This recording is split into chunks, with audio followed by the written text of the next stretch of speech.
தளபதி விஜய் தனது கடைசி படமான ஜனநாயகன் படத்தில் நடித்து வருகிறார். இந்த படத்திற்கு பின்னர் முழு நேர அரசியலில் கவனம் செலுத்த திட்டமிட்டுள்ளார். தமிழக வெற்றி கழகம் கட்சி தொடங்கிய பொழுது சினிமாவில் இருந்து முழுவதுமாக வெளியேற போவதாகவும் தெரிவித்தார். இது ரசிகர்களுக்கு அதிர்ச்சியை அளித்தது. விஜய் மேற்கொண்டு நடிக்க வேண்டும் என்ற கோரிக்கை தொடர்ந்து முன்வைக்கப்பட்டு வருகிறது. அதேபோல் 2026ஆம் ஆண்டு சட்டமன்ற பொது தேர்தல் முடிவுகளை பொறுத்துதான் தொடர்ந்து சினிமாவில் நடிப்பது தொடர்பாக முடிவை உறுதியாக எடுப்பேன் என கூறினார் என நடிகை மமிதா பைஜு கூறினார். இது ரசிகர்களுக்கு மகிழ்ச்சியை ஏற்படுத்தியது. அரசியலில் அவர் நுழைந்திருப்பதால் இந்த படம் தான் அவருக்கு கடைசி படம் என்று கருதப்படுகிறது. விஜய் போன்ற மிகப்பெரிய வியாபாரமுடைய ஹீரோ ஒருவர் தன்னுடைய மார்க்கெட்டை உச்சத்தில் இருக்கும் பொழுதே சினிமாவை தூக்கி எறிந்துவிட்டு அரசியலுக்கு வந்திருப்பதை பல பிரபலங்கள் பாராட்டி வருகின்றனர். ஜனநாயகன் குறித்து புதிய தகவல் ஒன்று வெளியாகி இருக்கிறது. அதன்படி படத்தில் மொத்தம் 5 பாடல்கள் இருப்பதாகவும் இந்த 5 பாடல்களிலுமே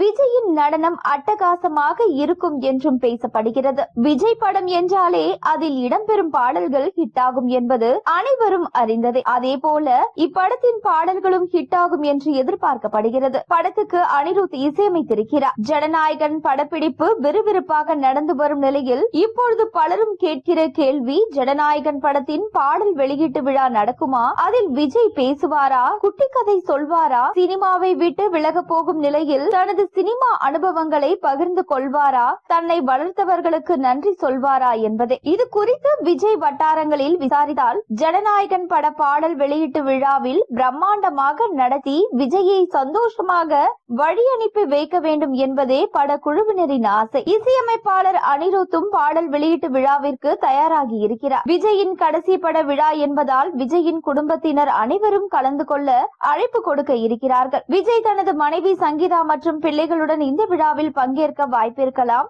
மகன் சஞ்சயின் முதல் சினிமா மேடையாகவும் இது இருக்கலாம் என்று கருதுகின்றனர்.